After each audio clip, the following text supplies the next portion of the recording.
Hello, everyone. I know it's been a long time. It is March 28th. Finally, Mercury is stationed today.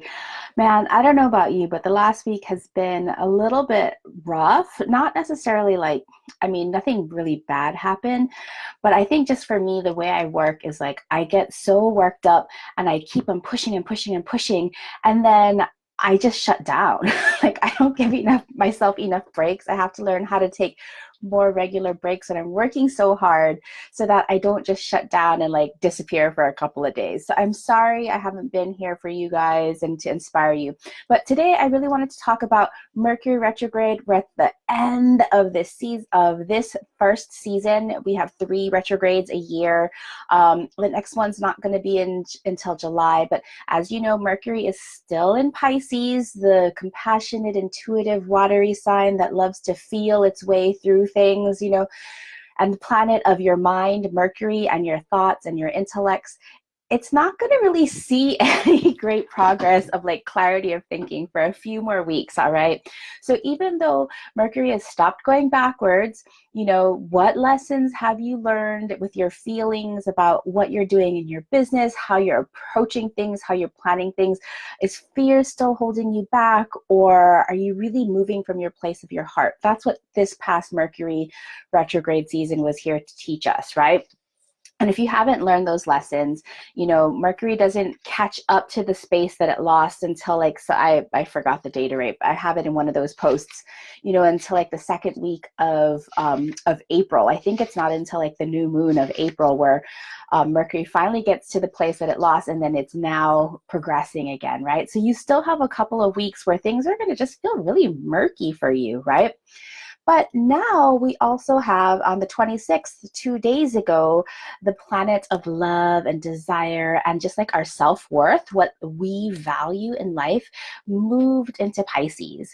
And so what this means is that in our businesses, Venus represents what we desire, right? What we desire, like in like money and like physical possessions and how we want to feel luxuriously. But it also represents like our creativity and like the artistry and the beauty that we bring into the world, right? And so as Venus moves into Pisces, or Venus is in Pisces, Venus is only going to stay in Pisces. It goes through every sign like 23 days to 2 months, because Venus also does go retrograde. So she only spends a little bit of time each 23 days to 2 months each year throughout each of the zodiac signs. So this is where we get to kind of assess and analyze, are we bringing love and desire into a particular aspect in our lives? So collectively, with Venus going through Pisces for all of us, she's asking us. I have my notes up here, so if you think I'm looking up, it's like I have too many screens.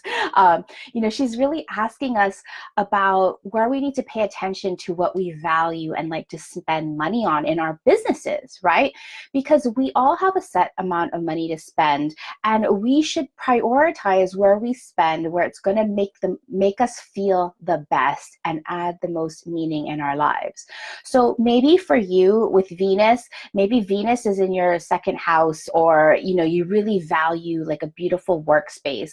So Venus is asking, should you invest in improving your home office, or investing in a luxurious co-working space? Or maybe for you, Venus is about valuing partnerships and community. So maybe you need to prioritize in investing in a mastermind or a membership program. Or maybe you value, self-improvement.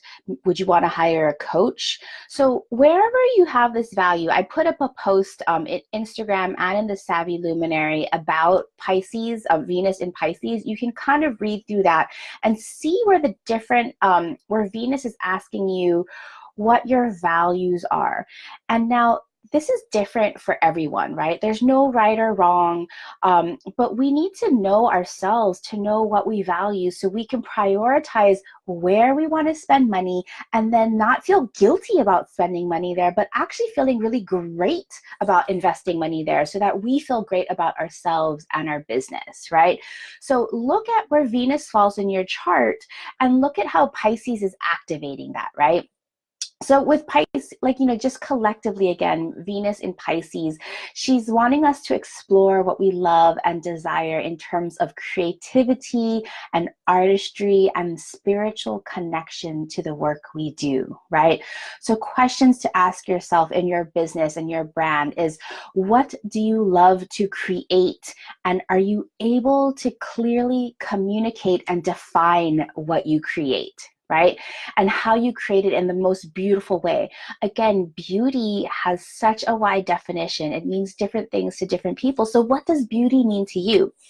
And then also in your brand and your business, how can you bring a higher level of artistry to your offerings? I know with my business personally, like as I ponder on these questions, like I was talking to Jeff, my assistant, and about we want to do some portfolio changes to how we're going to display our previous design work. And we're constantly up leveling that artistry. But I was telling him, let's do it over the next couple of weeks. Like let's make that our project, because, Venus is really on our side with the element of like creativity and artistry. All right. So all of those things that we want to think about today, I want to hear how you would love to bring more creativity and artistry in the terms of Venus, about beauty and desire in your business. All right. I also want to hear what you guys value in your business, really thinking about what you want to invest in your business. Look at Venus. Look at Venus where she is in your chart, what sign she's in, what house she's in, what aspect she's in. This is going to give you an insight as to what really sparks joy. I know we're coming back to that sparks joy, but that's what Venus is. It's about sparking joy in your life.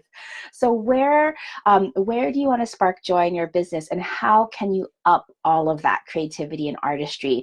This is the perfect time to do it. So please share with me what your thoughts are on Venus and what you value in your business. Share and look up on a site like astro.com to find out where your Venus is, and then we can go from there. All right. I hope you all have a great day. Things should start moving and you should start feeling much better now that Mercury is stationed. Bye.